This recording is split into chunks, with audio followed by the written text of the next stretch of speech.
Em nome do Pai, do Filho e do Espírito Santo. Amém. Ave Maria, cheia de graça, o Senhor é convosco.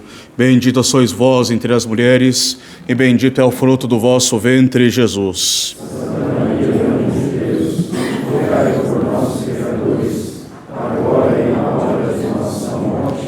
Ó Maria concebida sem pecado. São José, podeis vos assentar.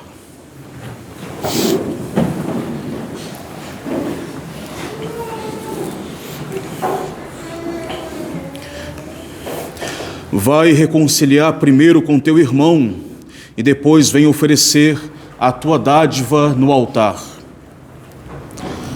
Nosso Senhor, nesse mesmo episódio do Sermão da Montanha, na continuação do texto de hoje, não somente nos ordena que nós reconciliemos com os nossos irmãos, mas ainda nos convida a amar os nossos inimigos, fazer o bem àqueles que nos aborrecem, bendizer aqueles que nos maldizem, rezar por aqueles que nos perseguem. Porque qual recompensa teríamos se amarmos somente aqueles que nos amam, os nossos amigos? O Senhor nos chama a algo mais excelente.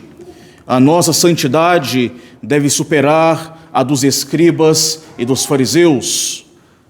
O Senhor nos chama a um grau de caridade mais excelente. São Pedro, na epístola de hoje, nos mostra esse meio eficaz de crescer na caridade e, ao mesmo tempo, de conservar tranquilidade e paz na vida. É ter sempre esse firme propósito de nunca devolver o mal pelo mal, ou ofensa pela ofensa, não maldizer aqueles que maldizem, mas fazer ao contrário, abençoar, fazer o bem em tudo aquilo que depende de nós, segundo as circunstâncias. É uma virtude própria do cristianismo e não pode ser realmente compreendida e praticada senão com a ajuda da graça de Deus.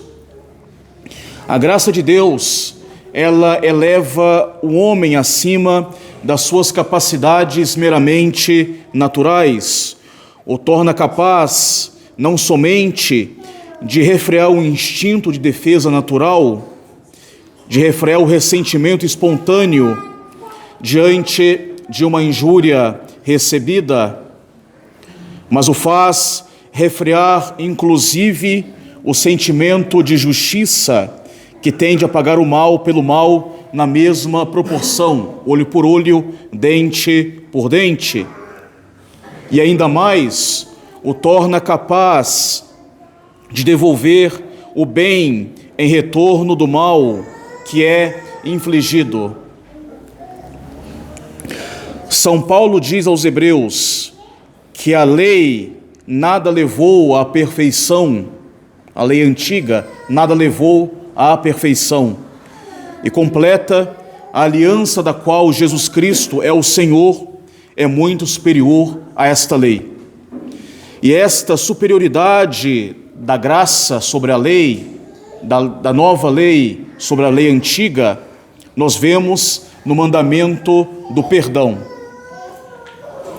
Assim Deus fez na obra da redenção. Enquanto nós éramos ainda seus inimigos, agiu conosco de grande misericórdia. A sua caridade infinita levou o Verbo divino a se despojar da sua glória, revestindo a nossa natureza e forma humana, viver entre nós para nos ensinar, nos curar, morrer por nós, nos resgatar. Assim, Ele devolve o bem pelo mal recebido, porque nós tínhamos até então sido rebeldes e ingratos, e ainda somos. Ao invés de nos punir ou de nos abandonar às consequências fatais do pecado original, Deus se encarrega da culpa e da sua expiação e deu uma solução para o mal no sacrifício de Cristo. Como diz São Paulo, não te deixes vencer pelo mal, mas vença o mal com o bem. Esta é a vitória própria da redenção, exclusiva da redenção, vencer o mal através do bem. A única maneira de destruir o mal em todas as suas consequências e refreá-lo de fato é vencê-lo através do bem. E isso nós temos em nosso Senhor Jesus Cristo. Assim nós, a exemplo de Cristo, somos chamados a vencer o mal através do bem, não somente nos deixando levar pelo mal das palavras, ações ou intenções, mas também atingir um grau de excelência na virtude, saber devolver o bem pelo mal, vencer o mal pelo bem, suportar e perdoar o próximo nas injustiças da nossa vida. São Pedro diz na epístola: sede misericordiosos, não retribuindo mal por mal, nem maldição por maldição, ao contrário, bem dizendo, afasta-se do mal, faça o bem, busque a paz e corra atrás dela. E se alguma coisa sofreis pela justiça, sereis bem-aventurados. Não temais as ameaças dos maus, não vos perturbeis, bendizei ao Senhor em vossos corações. Assim se vence o mal, o pecado se vence pelo bem. Nosso Senhor no Evangelho se apresenta para nós como grande mestre da caridade, nos ordenando exercê-la então no seu grau de excelência. Se a vossa justiça não exceder a dos escribas e dos fariseus, não entrareis no reino dos céus. Nosso Senhor nos chama à santidade, ser santo, como o Pai do céu é santo. Nos ensina, inclusive, esta excelência da virtude através do exercício do perdão das ofensas. Nosso Senhor nos ensina a vencer o mal com o bem, através da prática do perdão. Ele diz no Evangelho: vai reconciliar primeiro com teu irmão. Exemplo de perdão e de misericórdia que nos dá o próprio Deus no mistério da redenção, nos enviando seu Filho, dando o primeiro passo em nossa direção. Exemplo de perdão que nos dá o próprio Cristo em toda a sua vida, sempre a perdoar e acolher os pecadores. Exemplo de perdão que nos dá a Igreja ao continuar o exercício de perdoar os pecados pelo batismo e pela confissão. Exemplo de perdão que nos dá a vida dos santos que praticaram em suas vidas esse perdão em grau de excelência. Nós podemos ver na doutrina de Cristo uma doutrina de perdão. A redenção é propriamente a vitória sobre o pecado por meio do perdão do pecado. E a solução para o pecado que traz Cristo é o perdão. O julgamento do mundo com relação ao perdão das ofensas é um julgamento equivocado.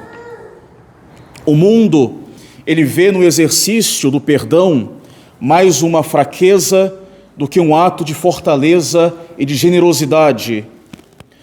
Porque no mundo se estima que a vingança sobre os inimigos, negando qualquer possibilidade de perdão, de reconciliação, estima que a vingança é o melhor meio para obter a vitória sobre os outros, sobre os seus inimigos. O perdão, nesse caso, se torna, aos olhos do mundo, um defeito, algo próprio de almas fracas, sem coragem, temerosas, que fogem diante de uma dificuldade ou de uma contrariedade quando se apresentam para elas. Esse pensamento do mundo é um pensamento próprio de um espírito pagão materialista, que se manifesta muito nos indivíduos, mas também nas nações, nos povos apóstatas, ou que não conhecem a Cristo, ou que se afastaram de Cristo por uma apostasia geral. É um espírito propriamente pagão. O espírito pagão que nega o perdão, que não reconhece o perdão como uma arma, ele faz consistir a grandeza humana na força física ou no poderio e conquista meramente materiais. Busca a exaltação da parte menos nobre do ser humano, às vezes animalesca. O espírito pagão busca como meta e horizonte somente a vida terrena, não pretende nenhuma finalidade além desta vida. Tudo se resume à busca ou dos bens, ou dos prazeres, ou das honras meramente mundanas. E nesta busca desenfreada dos prazeres, dos bens terrenos ou das honras, não é facilmente concebível a noção de perdão de injúrias, porque de certa forma, aqueles que nos injuriam ou que nos cometem algum mal, eles de certa forma atrapalham a nossa finalidade, que é o progresso material, ou perturbam a nossa paz neste mundo. Assim, no contexto mundano de finalidade materialista e de mentalidade pagã ou neopagã, em que se busca devolver o mal pelo mal, por causa desta finalidade meramente terrena, é inconcebível a possibilidade do perdão. A vitória de Cristo sobre o mal, ela se dá de outra forma, de outro modo, de um modo mais elevado, mais excelente. Se vence o mal pelo bem, e nesse caso pelo perdão.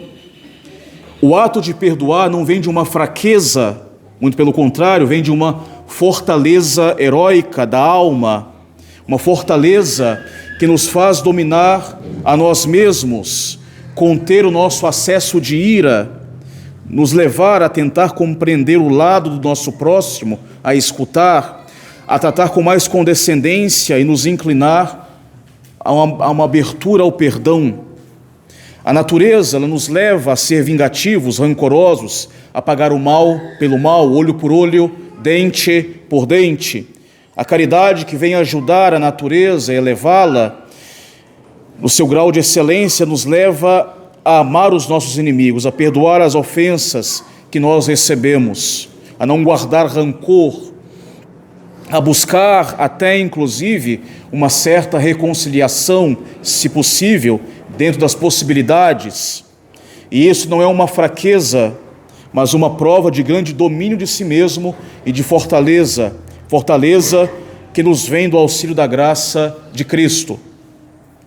O perdão é a melhor forma de vingança diante do nosso próximo, diante dos nossos inimigos, porque é uma vingança que é propriamente divina, que nos vem de Cristo. Assim age Cristo para com o mundo que se revoltou contra Deus, assim age Cristo para com seus inimigos, assim age Cristo se vingando de nós, se vinga de nós, nos abrindo a possibilidade do perdão, nos oferecendo o caminho e as vias da misericórdia para retornar à prática do bem, nos fazendo assim até nos envergonhar das nossas maldades. Assim vingou Cristo ao dizer do alto da cruz: Pai, perdoai-lhes, porque eles não sabem o que fazem. Assim vingou-se Cristo de São Pedro, que o negou 3 vezes, lhe oferecendo um pronto perdão através de um olhar de misericórdia, e lhe dando a chance de confessar o seu amor 3 vezes: Pedro, tu me amas. Assim vingou-se Cristo de São Paulo, perseguidor no caminho de Damasco, o derrubando do cavalo, e lhe oferecendo o seu perdão: Saulo, Saulo, por que me persegues? Esta é a grande vingança de Cristo sobre o pecado, se dá por meio do perdão. A grande vingança da igreja sobre o mundo, a igreja vem para perdoar, por isso o mundo detesta a igreja. A igreja vem para reconciliar com Deus, oferecer a possibilidade do perdão e da reconciliação. O mundo, ele não perdoa nem mesmo aos seus, quanto mais aos seus inimigos. O mundo não perdoa. E é através do perdão das ofensas que nós somos também chamados a tomar parte nesta vitória de Cristo sobre o mal. Pelo perdão das injúrias, nós somos vitoriosos sobre o demônio. que é o principal inimigo da humanidade. O demônio, por se encontrar num estado perpétuo e fixo de condenação, ele é incapaz de amar aos seus amigos, menos ainda poderá amar aos seus inimigos. Então, o perdão das ofensas é contrário ao agir dos demônios. E pelo perdão nós vencemos as tentações que o demônio nos incute para nos levar à vingança. O demônio é vencido pela virtude da humildade que é contrária ao orgulho satânico e que pertence à pessoa que, de certa forma, se inclina ao perdão. O demônio é vencido porque o perdão dos inimigos reproduz a grande vitória de Cristo sobre o pecado e sobre o mal, e como consequência, reproduz a grande vitória de Cristo sobre o demônio. Pelo perdão das injúrias, nós somos vitoriosos sobre os nossos adversários. Aquele que realiza uma ofensa, quando ele é perdoado, ele percebe o seu ataque como inútil, ineficaz em ofender ou injuriar ou em prejudicar. Ele fica então desarmado pelo perdão. Como diz São Paulo aos Romanos: se teu inimigo tiver fome, dá-lhe de comer, se ele tiver sede, dá-lhe de beber. Procedendo assim, amontoarás carvões em brasa sobre a sua cabeça. Esses carvões em brasa, esse fogo amontoado, é o fogo da caridade que causa remorso, vergonha ou dor de consciência naqueles que fazem o mal. Ao contrário, uma injúria que se responde com uma nova injúria estabelece uma corrente perpétua em crescimento contínuo de ódio mútuo, levando a consequências práticas cada vez piores, até aos maiores crimes. O perdão, ele vem apagar o fogo da ira e evitar grandes danos posteriores ao próximo. O perdão das ofensas, pelo perdão das ofensas, nós somos vitoriosos sobre nós mesmos. A mais difícil e mais frutuosa das vitórias é aquela que nós conseguimos contra as nossas próprias paixões desordenadas, de querer tão logo reagir pela ira, pelas palavras ruins, pelo ódio descontrolado, pela vingança desordenada. As almas que procuram agir com paciência e mansidão para refrear a própria ira, língua, atos e praticar a caridade em circunstâncias tão difíceis como são as injúrias ou as ofensas, são realmente felizes e bem-aventuradas, conseguem reinar sobre as paixões, conseguem reinar sobre são donas do próprio coração e por isso possuem paz na sua vida e não perturbam a paz do seu próximo. O primeiro que colhe os frutos do perdão é aquele mesmo que perdoa antecipadamente e tão logo a sua consciência experimenta uma grande paz. Pelo perdão das ofensas, nós somos vitoriosos diante de Deus, porque Deus, Ele recompensa com grandes benefícios aqueles que sabem perdoar, como nós vemos nas Escrituras. Os misericordiosos alcançarão misericórdia, bem-aventurados os pacíficos, porque são chamados filhos de Deus. Perdoai e serei perdoados. Nosso Senhor nos ensina a rezar: perdoai as nossas dívidas, assim como nós perdoamos aos nossos devedores. E Deus, Ele se encarregará de guardar o que a paciência sabe colocar nas suas mãos. Assim, se nós soubermos deixar nas mãos de Deus as ofensas que nós recebemos, Deus saberá vingá-las. Se nós colocarmos nas mãos de Deus o prejuízo sofrido, Deus o há de reparar.